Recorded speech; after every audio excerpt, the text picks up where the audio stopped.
Shalom, Bapak Ibu yang terkasih di dalam Tuhan Yesus Kristus.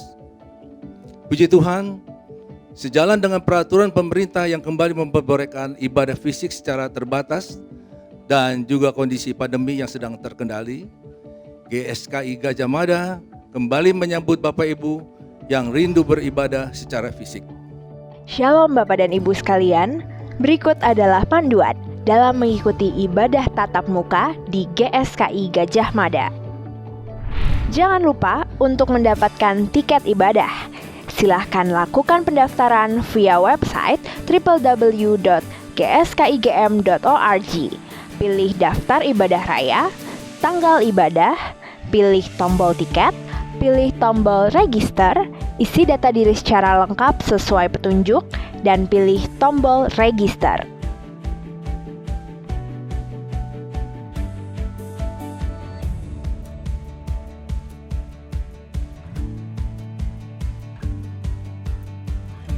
Tiket akan dikirimkan melalui email yang didaftarkan.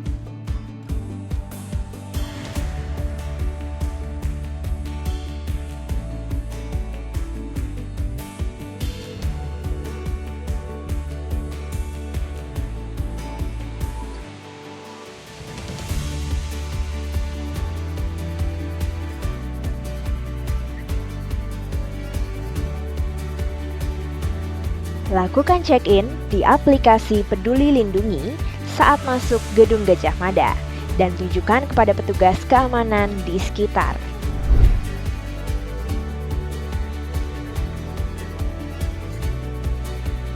Sesuai protokol kesehatan, maka akan dilakukan pengecekan suhu dan penyemprotan desinfektan dengan aman oleh Satgas COVID yang bertugas.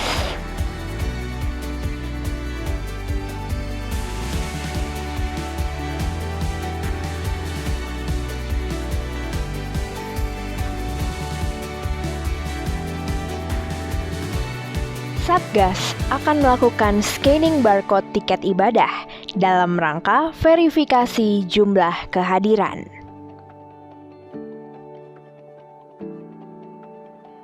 Jemaat akan diarahkan ke ruang ibadah di lantai 15 untuk dapat mengikuti ibadah.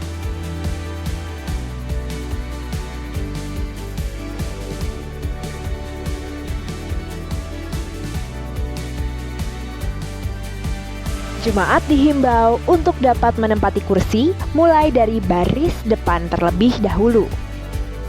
Dan selama beribadah, jemaat diwajibkan untuk tetap mematuhi prokes COVID-19. Tidak melepas masker, menjaga jarak, dan tidak berkumpul secara berkelompok. Ibadah kami tetap kami siarkan secara live streaming. Bapak Ibu dapat tetap menyaksikan melalui akun YouTube GSKI Gajah Mada. Semoga keadaan pandemi terus membaik. Kiranya kita semua tetap sehat. Dimanapun kita berada, Tuhan Yesus memberkati.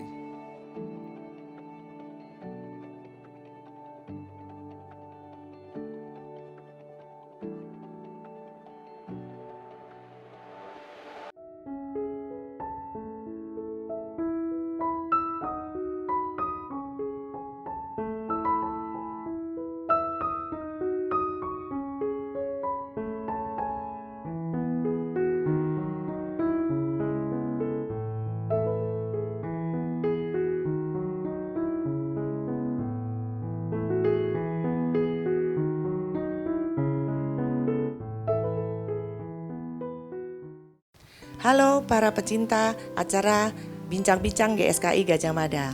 Kali ini kita berjumpa lagi, saya Lili. Hari ini saya ditemani dengan host yang lain yaitu David Kuncoro. Selain itu narasumber kali ini saya perkenalkan adalah Bapak Emerald Kristiawan MTH. Bapak ini selain lulusan dari Teknik Elektro dan Bapak ini sekaligus pengusaha di bidangnya. Dan Bapak ini juga melayani sebagai aktivis di GSKI Kebun Jeruk.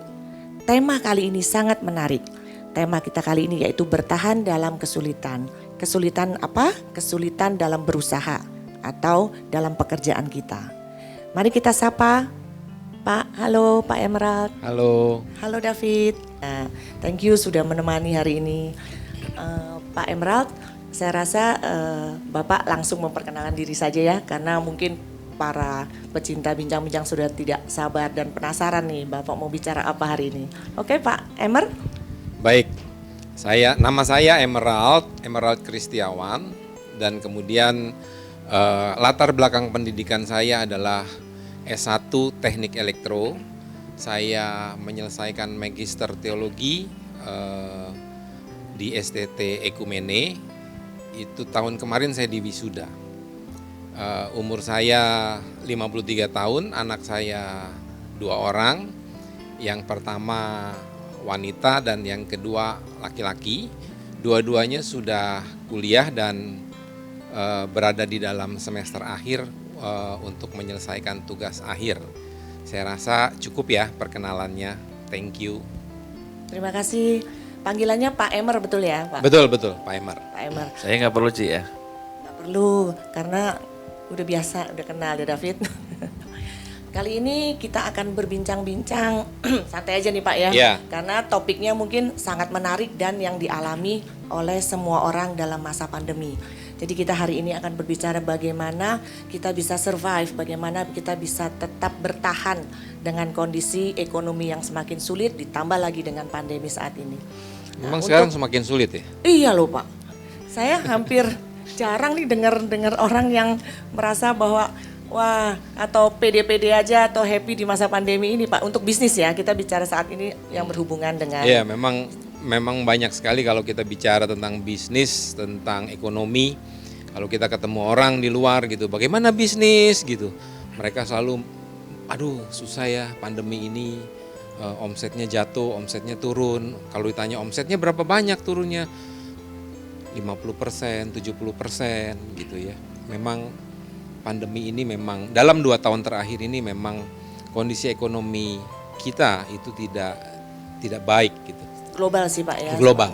Baru kali ini kita ngalamin berarti seluruh dunia sebabnya. Iya. Nah, sebelum kita berbicara lebih jauh, kalau boleh Bapak, kalau tidak salah kan saat ini sebagai pengusaha juga ya Pak ya. Iya, pengusaha kecil-kecilan. Nah, pengusaha kecil-kecilan. Bapak sangat-sangat rendah hati. Kalau boleh kita tahu Pak, sebelum Bapak memutuskan sebagai pengusaha itu, apa yang membuat Bapak itu berani memutuskan oke, saya akan menjadi pengusaha, karena setahu saya juga namanya pengusaha itu banyak jatuh bangunnya kan Pak. Awal mulanya saya lulus kuliah itu sekitar tahun 92 awal, dan kemudian satu bulan saya nganggur untuk sebar-sebar lamaran pekerjaan.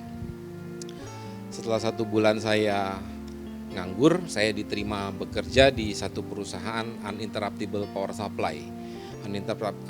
UPS itu adalah untuk komputer, di mana karena latar belakang saya kan teknik elektro gitu kan.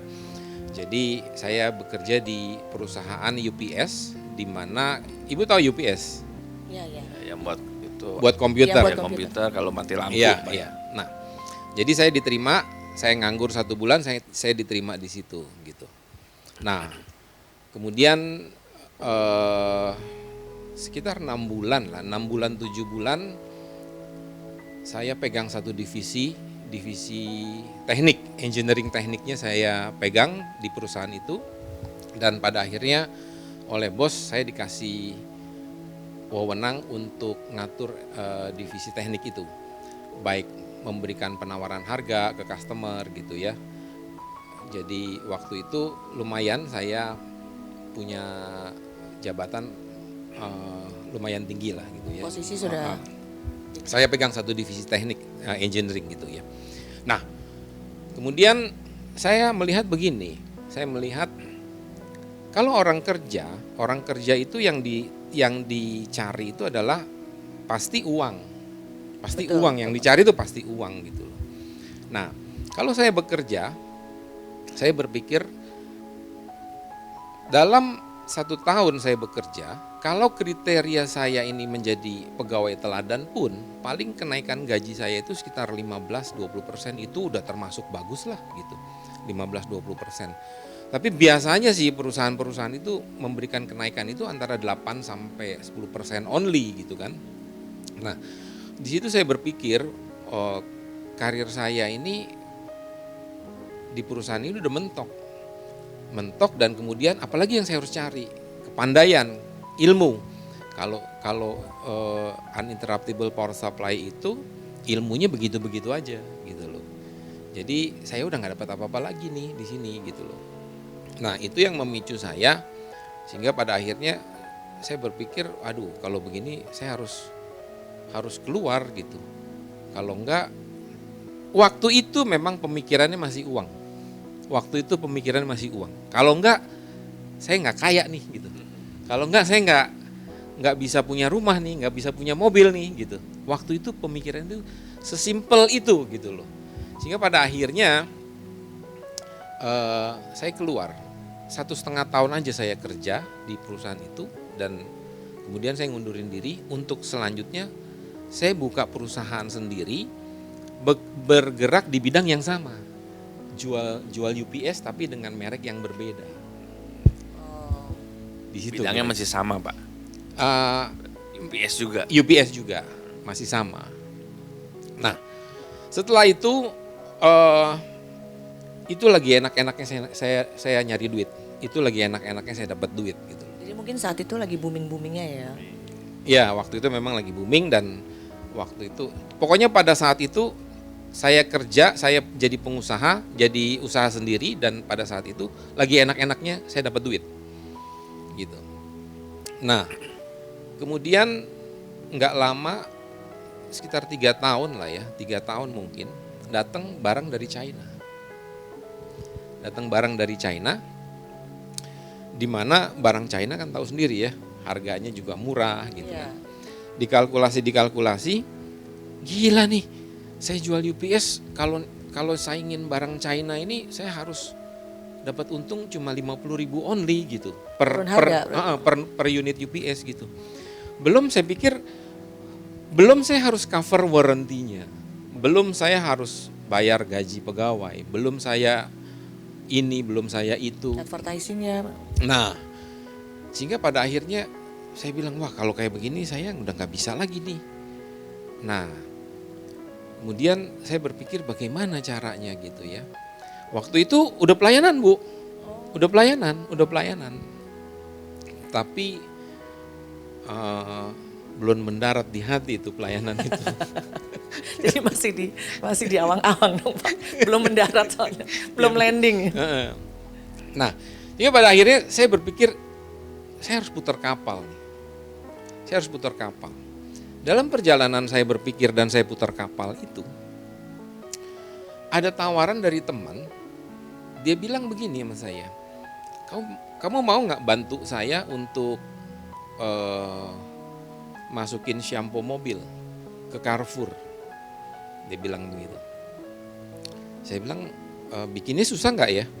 Enggak lah, nanti saya ajarin, dia bilang gitu kan. Singkat cerita, saya tarik tuh tawaran dia. Oke, bagaimana caranya? Nah, itu adalah masa saya putar kapal tuh. Saya putar kapal saya, sehingga pada akhirnya saya bikin shampoo mobil. Shampoo mobil itu saya ingat banget waktu saya bergerak di bidang bikin sabun itu yang pertama kali masuk itu adalah shampoo mobil ke Carrefour lewat teman saya ini gitu. Kemudian ditawarin lagi sama dia itu, kamu bisa nggak bikin pewangi pakaian gitu. Jadi makin lama makin berkembang gitu, Produknya makin bertambah gitu loh.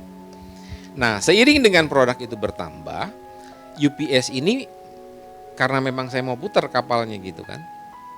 Nah, jadi seiring produk itu bertambah, kapal itu saya putar dan kemudian UPS ini menjadi nggak ada pelanggannya, nggak ada customernya.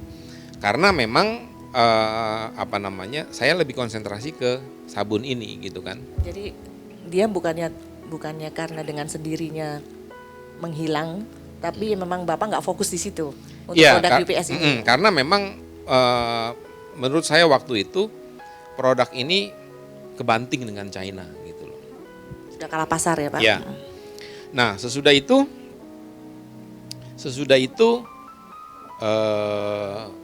saya putar pelan-pelan, saya putar dan sampai saat ini saya masih mengerjakan itu.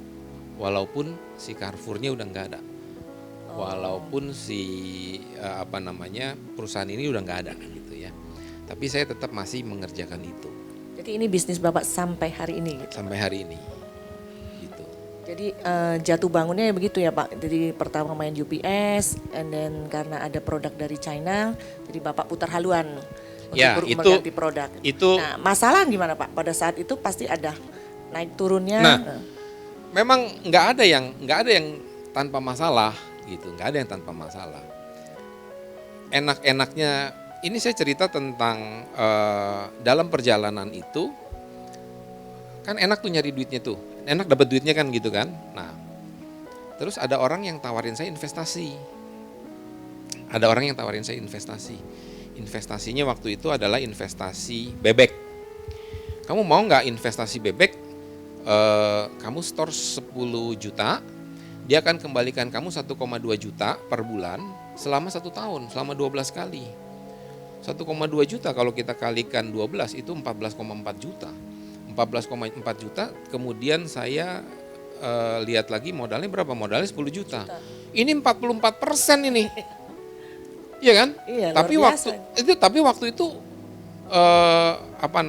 kondisi keuangan saya baik waktu itu gitu. Ini 44% gitu. Nah 44% ini akhirnya singkat cerita itu saya invest. Saya cobain invest. Saya perhatiin dia bayar apa enggak gitu. Dia bayar. Nah karena dia bayar, saya tergelitik untuk menambahkan investasi saya. Jadi dilipat gandakan nih modalnya. Investasinya saya lipat gandain gitu. Nah, sehingga akhirnya saya gelap mata. Saya semuain duitnya. Termasuk modal kerja yang bisnis Bapak yang di jalan ini tuh. Semua saya semuain gitu kan. Nah, gak lama sesudah saya kasihin semua gitu. 2 bulan atau 3 bulan dia bayar, sesudah itu dia nggak bayar lagi. Orangnya menghilang pula Pak? Hilang. Aduh saya kalau cerita itu sedih loh. Kondisi waktu itu memang ya gimana ya, mau dibilang bangkrut ya bangkrut gitu kan. Nah yang saya herannya tuh saya menjerit begini, Tuhan aku kan udah pelayanan Tuhan gitu. Aku kan ya konsep tentang Tuhan itu memang masih belum seperti sekarang gitu ya. Nah, saya sempat nanya sama Tuhan, aku kan anakmu Tuhan, kok begini Tuhan gitu. Nah, kemudian di dalam kebingungan itu ya nggak ada jalan lain sih memang. Saya berdoa gitu. Tapi seakan-akan Tuhan tuh diam gitu loh. Seakan-akan Tuhan tuh diam. Ketika saya berdoa sekarang kan dia diam gitu loh. Nah lama-kelamaan ada suara di dalam hati saya yang dia hardik saya gitu. Dia hardik saya. Dia bilang begini, kamu itu sombong. Kamu itu sudah berpaling, kamu itu sudah mengandalkan uang dan tidak mengandalkan aku. Padahal kamu tahu di dalam firman-Ku bahwa terkutuklah orang yang tidak mengandalkan Allah. Engkau tahu bahwa di dalam firman-Ku ada perkataan bahwa terkutuklah orang yang tidak mengandalkan Tuhan. Nah, hatimu sudah berpaling dan engkau sudah mengandalkan uang. Ibu bisa bayangin ya, saya lagi mandi pakai shower gitu, tapi otak saya ini itu otaknya itu perhitungan, ini bulan ini dia bayar saya sekian, kemudian nanti bulan depan dia bayar saya sekian, di bulan ini nanti dia bayar sekian. Di sini saya harus invest lagi. Jadi ngitung terus, Pak. Hitung terus. Jadi seperti terikat kayaknya itu Pak ya. Ya, Ya, kalau itu saya bilang mungkin sih, itu yang Tuhan sebut sebagai saya bilang sih saya bodoh waktu itu ya. Tapi sudah terikat. saya bisa mengatakan itu sekarang gitu ya. Sekarang saya bisa mengatakan Iya, itu. pada Saya- saat mengalami pada saat mengalami itu saya kok begini ya Tuhan gitu.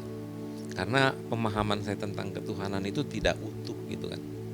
Oke. Di situ dia bicara, di situ dia tegur saya bahwa kamu sudah mengandalkan uang. Nah, terus dia bilang lagi apa di dalam Taurat yang pertama itu ya, akulah Tuhan Allahmu, dia bilang kan begitu kan.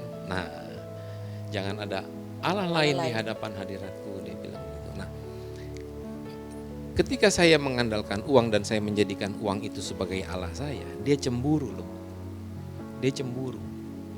Nah, singkat cerita saya ditegur begitu dan saya menyadari pada akhirnya saya bertobat, tetapi saya juga nggak tahu bagaimana apa yang saya harus lakukan gitu loh. Apa yang saya harus lakukan? UPS itu tetap harus jalan. Ya. Ini cerita ini adalah cerita sebelum saya masuk ke Carrefour tadi, Bu, ke Siampo Mobil tadi gitu. Ya. Nah, setelah itu begini. Setelah saya harus tetap berjalan ya. Waktu itu ada satu produk yang namanya alat penghemat listrik. Alat penghemat listrik. Saya tahu bahwa alat ini kalau saya bikin ini bisa booming nih, menghemat listrik. Iya, yang dipasang di rumah ya, Pak. Iya, menghemat listrik gitu kan. Pasti orang mau lah gitu. Betul. Nah, singkat cerita saya bikin alat itu. Dan kemudian saya juga nggak tahu bahwa nggak terpikir oleh saya dalam 1 tahun itu kurang lebih ya sih kalau dihitung-hitung itu bisa 5.000 unit. Wow. 5.000 unit. Kurang lebih lah, itu approximately kira-kira segitulah. Nah, itu saya bikin dengan COGS-nya sekitar 20.000 sampai 25.000. Dan kemudian saya, karena pada waktu itu adalah barang ini baru, price list-nya itu 300.000, kalau saya diskon 50% aja masih 150.000. Tapi sorry Pak, itu lokal ya Pak ya? Lokal. Ini kaitannya sama teknik. Yang background Bapak ya, Iya, karena udah bisa background bikin Bapak UPS kayaknya, otomatis. Iya. Lokal berarti ya? Lokal. Nah, jadi dalam satu piece, satu unit itu kurang lebih sekitar 100 ribuan lah ya saya dapat untung gitu ya. Padahal modalnya cuma 25.000 gitu. Nah, Marginnya besar banget. besar banget, 4 kali lipat gitu loh. Dan yang saya heran itu dalam 1 tahun tuh lakunya cukup banyak gitu loh. Dan memang itu bisa dibuktikan gitu, terbukti. Nah, terus setelah saya laku dan kemudian dapat untung dong. Iya. Nah, akhirnya ini saya baru dapat kira-kira 3 tahun atau 4 tahun yang lalu deh gitu ya. Saya baru dapat pengertian ini 3 tahun 4 tahun yang lalu. Oh, ternyata tuh Tuhan itu nggak kepingin ngambil uang saya ketika saya dapat hal-hal yang seperti itu. Yang buruk-buruk tadi ya, Pak. Ternyata dia nggak kepingin ngambil uang saya gitu. Ini pengertian ini saya dapat sekitar 3 tahun 4 tahun yang lalu. Yang dia mau itu adalah saya tuh berubah dan hati saya terikat sama dia. Itu yang dia mau. Saya menjadi orang yang sepenuhnya bergantung sama dia. Itu yang dia mau. Sehingga pada saat itu saya harus rubah karakter saya. Dan dengan saya bertobat kan itu kan berubah gitu kan. Saya udah nggak mikirin uang lagi deh gitu. Nah, pengertian ini saya dapat itu sekitar 3-4 tahun yang lalu. Oh, ternyata tuh Tuhan itu begitu gitu. Tetapi pengalaman pribadi ini itu tidak bisa dijadikan satu pakem atau dijadikan satu standar bahwa Tuhan itu begitu. Karena tiap orang itu mempunyai pengalaman pribadi yang berbeda-beda dengan Tuhan. Gitu ya. Nah, jadi pengertian ini saya dapat sekitar 3-4 tahun itu. Ternyata Tuhan itu gak kepingin ambil uang saya. Dia hanya kepingin saya bertobat. Dia hanya kepingin saya berbalik. Dia hanya kepingin saya itu tidak mentuhankan uang, tetapi menjadikan dia sebagai satu-satunya pribadi yang saya harus panuti. Nah, di dalam itu recovery, alat penghemat listrik itu saya jual. Nah, saya lucunya juga begini ya. Setelah itu banyak merek-merek lain yang timbul. Pasti kalau ada produk yang Iya. sukses, produk Iya. orang lain pasti Follower. follower. Setelah itu banyak produk-produk lain yang timbul, merek-merek lain, dan kemudian pada akhirnya pasar itu menjadi sangat banyak dengan alat penghemat listrik itu. Dengan berbagai merek. Nah, setelah itu barang saya jadi banyak saingan gitu. Iya. Jadi Omset yang turun. omset turun pasti. Omset turun, setelah itu omset turun. Dan sesudah itu kenikmatan profit yang tadinya cukup lumayan itu menjadi sangat ini lagi gitu loh. Dan pada akhirnya saya ngelihat ini udah nggak bagus lagi. Saya tinggal. Nah, waktu saya tinggal itu dapatlah kesempatan diberitahukan sama teman saya untuk shampoo mobil itu. Nah, itu cerita ya, cerita bagaimana saya jatuh bangun gitu. Tetapi saya tahu bahwa di dalam cerita itu ada satu narasi yang saya nggak akan pernah lupa sampai hari ini, bahwa Bapa di surga itu mengajarkan saya. Pengalaman itu menjadikan saya sampai saat ini, bahkan pandemi saat ini, saya menjadi kuat. Karena saya punya pengalaman dengan Tuhan. Itu pengalaman yang luar biasa ya Pak. Saya juga jadi ingat apa yang selalu dikatakan oleh gembala senior kita, Bapak Erastus Sabdono selalu berkatakan jangan suka atau pernah mencurigai Tuhan gitu loh Pak. Ya, jadi artinya pada saat tadi Bapak ceritakan pada saat dia benar-benar terpuruk setelah mendapat sesuatu yang membuat Bapak ini bangkit kembali, baru mengerti bahwa oh ternyata Tuhan itu enggak mau mengambil uang saya. Iya, Jadi, itu menarik itu, Cip. ya, Menarik. jadi Kita jangan mau pernah ngambil- mencurigai Tuhan, apalagi pada saat kita sedang jatuh atau terpuruk. Seakan-akan kok Tuhan mau nyusahin kita ya, gitu. Saya dengar ini Pak, adik saya ini, David Kuncoro ini juga memiliki pengalaman yang mirip-mirip Pak. Nah kalau boleh nih David kesempatan mirip ini sama boleh cerita. Bapak. Iya. Saya kan pernah menjadi profesional 9 tahun malah saya 9 tahun. Tapi ya itu kalau karyawan itu rata-rata money dulu, ya kan. Uang lah ya. Di utaknya itu uang.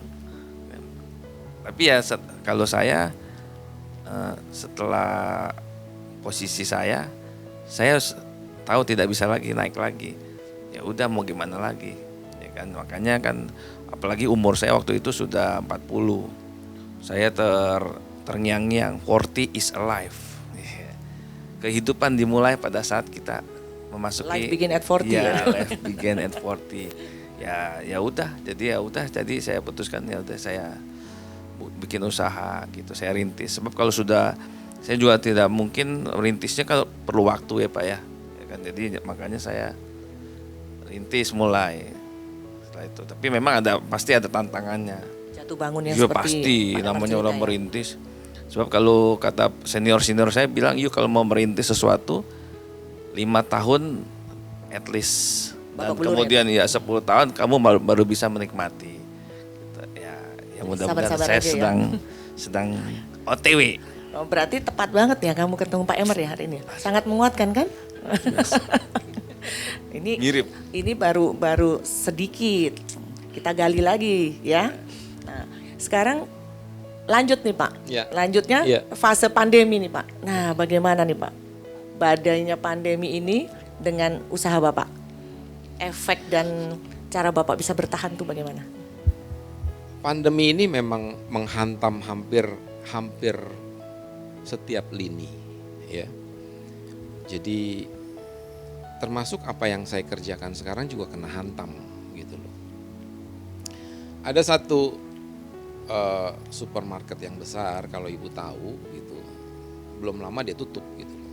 belum lama dia tutup gitu. Nggak sanggup akhirnya Pak ya. Nah, saya tuh pemasok supermarket itu. Oh, Bapak supplier dari supermarket itu. Jadi bisa dibayangkan kalau dianya tutup, sayanya juga pasti goyang Kehilangan gitu kan. omset besar. Kalau dia tutup ya saya pasti goyang gitu kan. Nah, pandemi ini memang menghantam semua gitu loh. Tetapi saya punya pengalaman yang baik berjalan dengan Tuhan saya gitu loh. Sehingga saya nggak terlalu khawatir ya.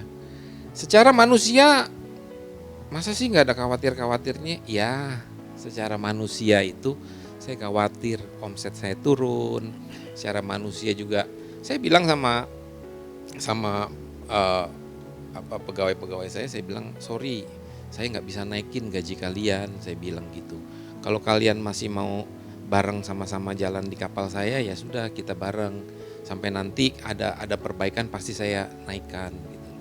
Saya bilang begitu sama pegawai-pegawai saya. Tetapi saya tanamkan dalam hati saya nggak kepingin banget gitu loh pecat mereka gitu loh. Nggak kepingin banget saya pecat mereka. Ya sebisa mungkin saya berjalan dengan mereka ya walaupun harus tidak menaikkan gaji. Kalau kalian mau jalan bareng ya sudah kita jalan bareng gitu loh. Tapi ya puji Tuhan mereka menerima dengan hal-hal yang seperti itu. Nah, Tidak ada pengurangan karyawan ya Pak? puji Tuhan nggak ada Bu. Ya. Tetapi memang nggak ada kenaikan. Iya. Nah terus begini, kalau dibilang khawatir nggak? Aduh, manusia tuh masih khawatir, pasti ada khawatirnya gitu loh. Tapi pengalaman saya yang lalu itu membawa saya mengenal siapa Tuhan saya. Dan kalau kita bicara tentang Allah menyertai gitu, terlalu banyak sekali ayat-ayat di dalam firman Tuhan yang Allah menyertai, Immanuel, Allah beserta kita gitu kan. Banyak ditemukan di Banyak sekali gitu. So, kenapa kita harus takut gitu loh? Khawatir boleh, tetapi ketakutan itu saya pikir nggak perlu lah. Nggak perlu berlebihan gitu loh. Yang pasti saya meyakini bahwa saya pasti makan. Saya pasti dipelihara.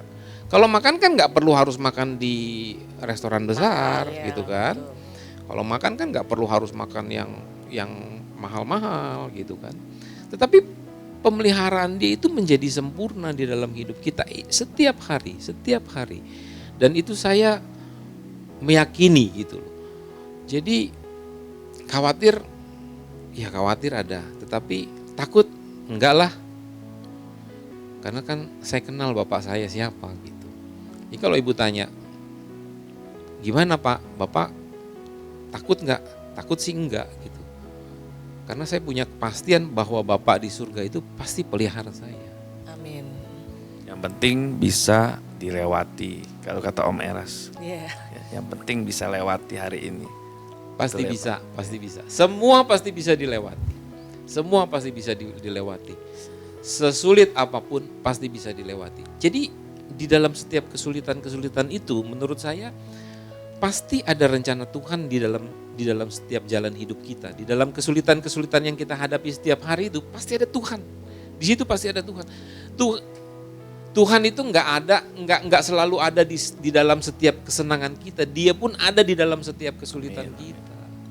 Betul Pak. Iya kan? Iya. Dia ada di dalam setiap kesulitan kita. Jadi jangan selalu merasa bahwa kalau kita sulit kita ditinggalin Tuhan. Enggak. Kalau kita sulit, dia ada di dalam kesulitan. Bapak mana yang kepingin yang ngelihat anaknya kesulitan hatinya nggak sakit? Kita nih bapak yang jahat. Betul. Kita bapak yang tidak baik gitu. Ngelihat anak kita nggak bisa makan. Ngelihat anak kita kesakitan. Pasti rasa iba kita mau tolong anak kita. Walaupun Apalagi- anaknya nakal. Iya. Apalagi Dia Bapak bapak di yang surga. baik. Jadi saya nggak, kalau khawatir, ya dibilang khawatir banget sih enggak lah gitu. Kalau takut, bilang takut banget sih enggak lah gitu. Enggak takut lah gitu. Hadepin aja semuanya gitu loh. Nanti biar bagaimana jadinya ya, biar ya, Tuhan yang atur deh semuanya. sama gini Cilili. Saya baru kemarin bicara sama istri saya ya. Coba ibu perhatikan, saya tuh mengambil keputusan usaha itu beberapa kan tahun 2019 kan. Itu pandemi itu kan 2020 2021 ya. Kalau nggak salah ya. 2019 akhir. Kalau saya tahu akan ada pandemi, saya nggak akan bikin usaha. saya tidak akan keluar dari pekerjaan saya sebelumnya. zona nyaman soalnya. Saya zona nyaman. Jadi kalau andai kata saya tahu ada pandemi, ngapain gue keluar bikin usaha ya, nggak nyari-nyari penyakit aja kan. Tapi kemudian saya bilang istri saya, kita lihat loh selama pandemi 2020-2021, loh kita sekarang masih ada sekarang seperti sekarang. Tetap bertahan. Iya. Waduh, itu benar-benar. Nah, itu kan yang Benar. tadi, itu kan yang Benar, tadi kan. Pak. Memang saya tidak bisa, Bisa makan dilewati di kan? restoran Iya, yang mahal-mahal. steak yang 1,5 juta, nggak bisa ya kan. Tapi saya masih bisa beli ya soto ngatijo enak kok, rame-rame. Betul ya Pak, Aduh, yang saya penting sebut soto ngatijo lagi. seberapa banyak sih kita bisa makan, ya kan? Betul, Paling luar biasa loh itu. Benar loh Pak. Benar Dikasih banget. duit 10 juta juga suruh makan sendiri. Coba kamu Iya. 10 juta beli makanan sendiri. gitu. Termuntah-muntah, Aduh, banyak bener ini gitu kan. bisa kasih makan satu Nah, RT. porsi kita juga kan nggak begitu. Gitu kan. Betul. Mewah juga, mobil mewah apa sih? Iya. Jadi semua sebenarnya Biasa kalau itu ya. bersumber dari mindset ya Pak. Mindset. Oh betul. iyalah. Mindset. Jadi bagaimana bersum- kita khawatir, bersumber dari sini ya, kita. khawatir atau kebutuhan yang sebenarnya tidak perlu, yang akhirnya kita paksakan jadi kebutuhan pokok, padahal sebenarnya itu bukan kebutuhan Kebutuhan pokok. atau keinginan, Ci. Ya itu Itu. kadang-kadang Yang tidak boleh keinginan. yang berlebihan malah sekarang dilegalkan jadi kebutuhan gitu. Iya, salahnya manusia kan. Salahnya manusia kan. Betul. Ketika tetangga sebelah beli mobil yang lebih bagus, tetangga sebelah beli mobil yang bagus tuh. Pah, kita juga beli dong, Pah, gitu Waduh. kan. Itu kan salahnya manusia kalau seperti itu. Betul, gitu betul. kan.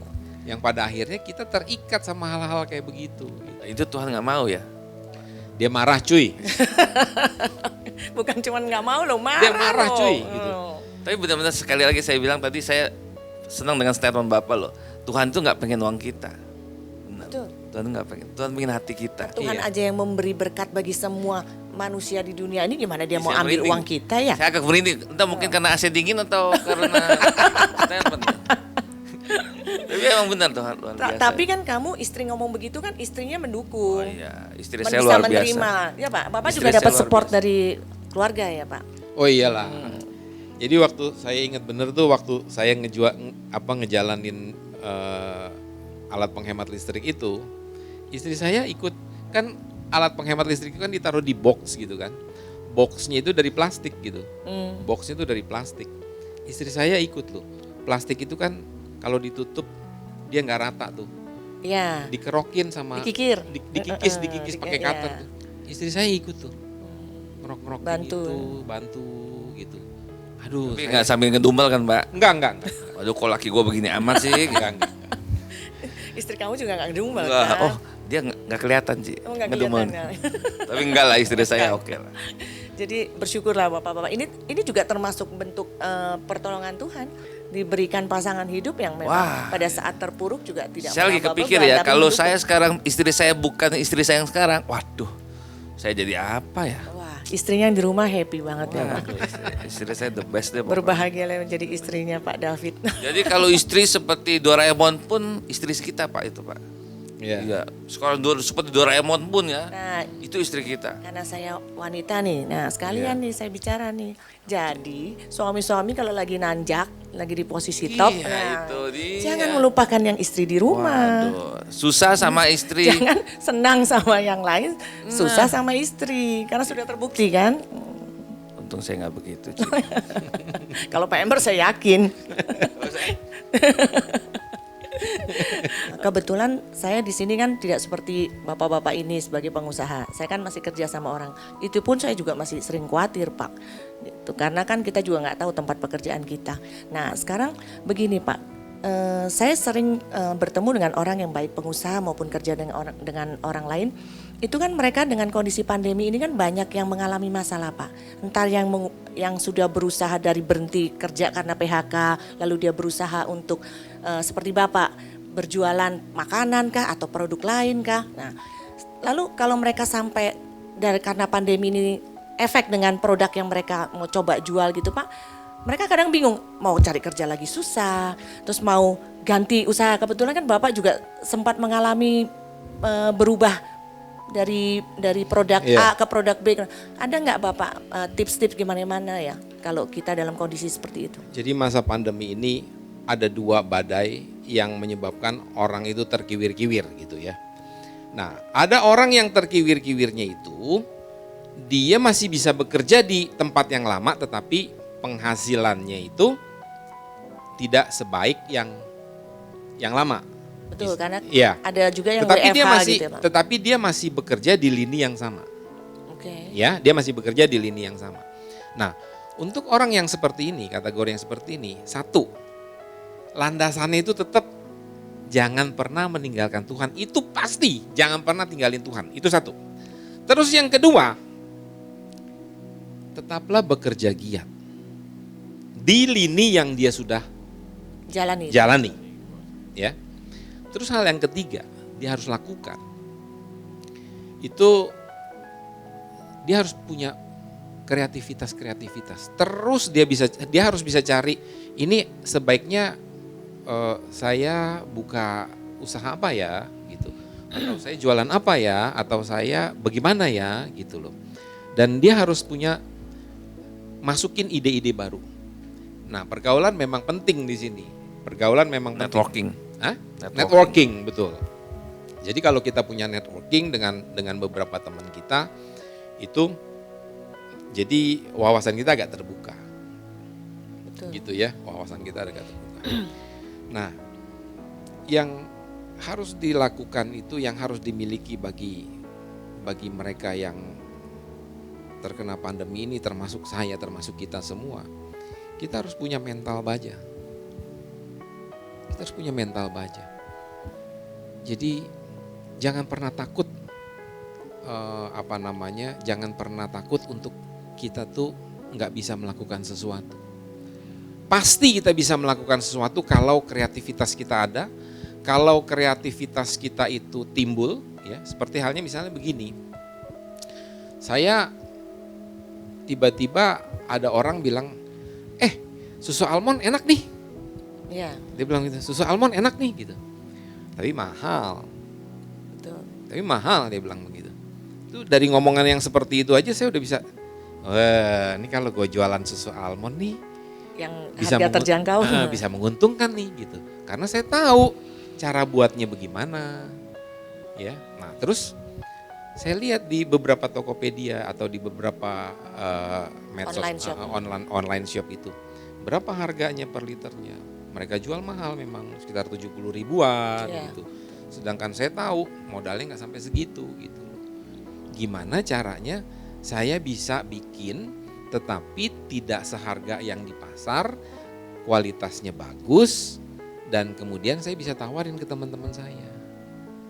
Nah, itu kan artinya kita punya kreativitas untuk hal-hal yang seperti itu. Nah, kreativitas hal-hal yang seperti itu membuat usaha itu memang tidak ada yang secepat kilat kita membalikan telapak tangan gitu. Butuh proses.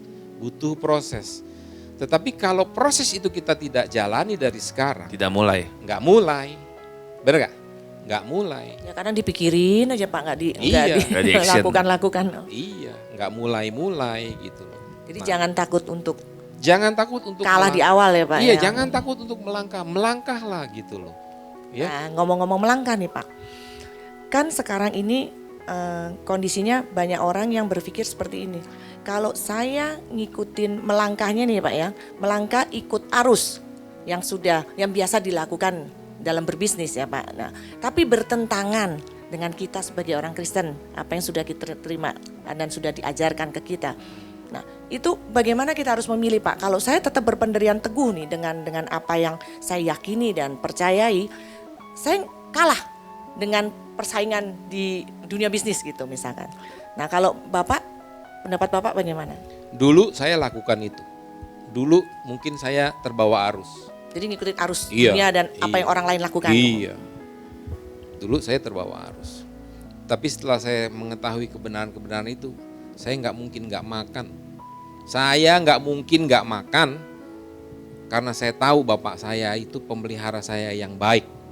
Jadi saya nggak mau ngikutin cara-cara dunia dan saya mau ikutin cara-cara yang diajarkan oleh bapak saya. Luar biasa loh. Karena Bapak tahu dan mengalami. Jadi Dari kita bisnisnya lurus aja Pak ya. Iya. jadi kita bisa berkata tidak dan jangan takut.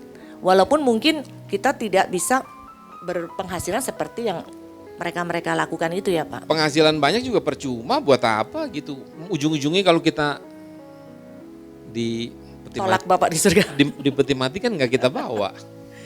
Iya kan? Iya, Penting kita cukup Pak. Iya. Cukup beli apa Ci? Cukup Cukup hidup. beli rumah, cukup beli mobil. Tapi mungkin saya tambahkan sedikit ya Pak ya. Ya. Mungkin selain itu mungkin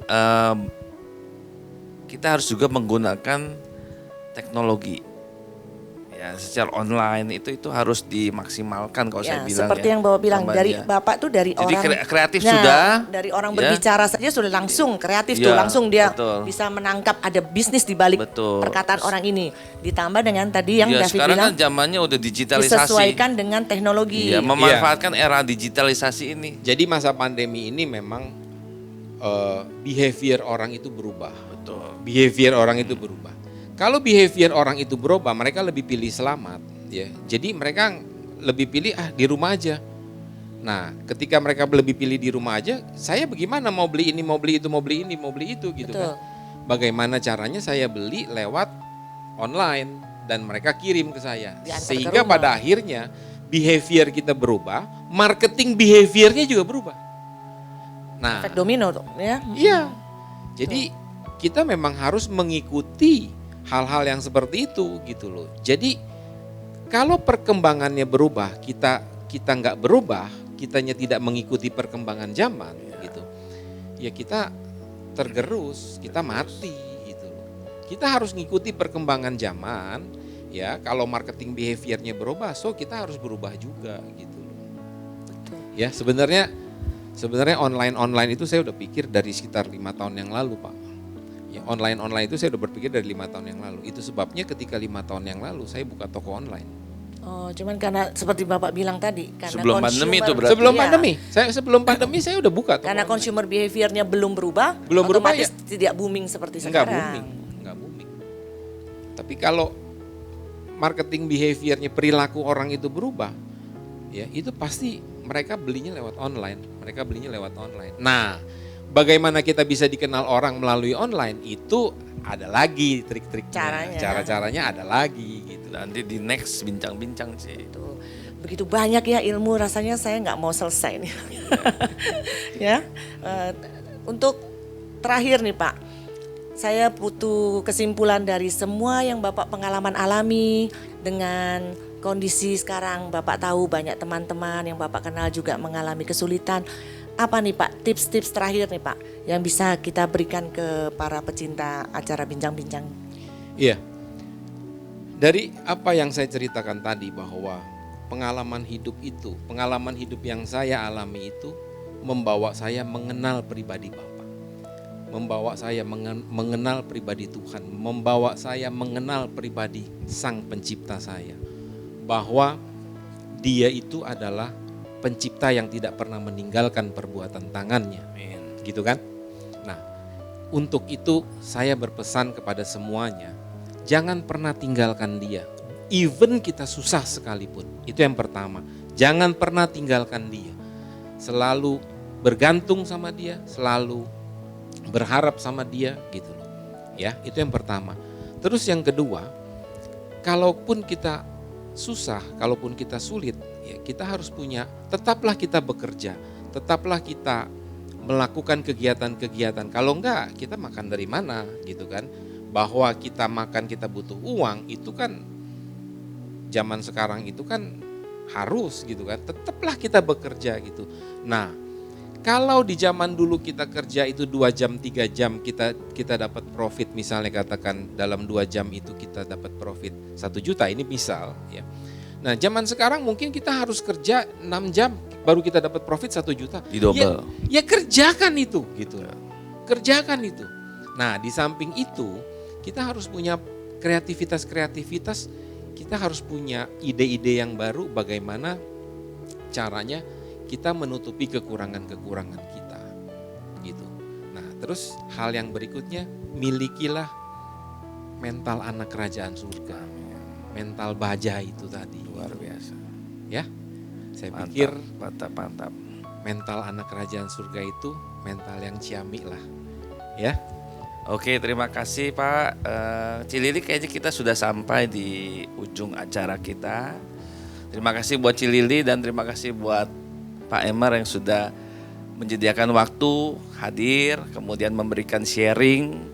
Dan saya percaya, kita semua percaya sharingnya pasti bermanfaat. Amin. Bapak Ibu Saudara sekalian, akhirnya tiba kita di akhir acara bincang-bincang GSKI Gajah Mada, dan semoga setiap sharing yang kita dapatkan, yang kita lakukan pada kali ini bisa memberikan kita ide, bisa memberikan kita kekuatan untuk kita menjalani, terutama di masa-masa pemulihan pandemi ini. Bapak Ibu Saudara sekalian, bagi Bapak Ibu yang ingin berpartisipasi dalam pelayanan GSKI Gajah Mada, Bapak Ibu bisa melihat nomor rekening yang akan kami tampilkan setelah acara ini. Terima kasih sudah memberikan waktu kepada GSKI Gajah Mada, dan kita akan berjumpa kembali di acara bincang-bincang selanjutnya dengan tema yang lebih memberkati. Tuhan Yesus memberkati.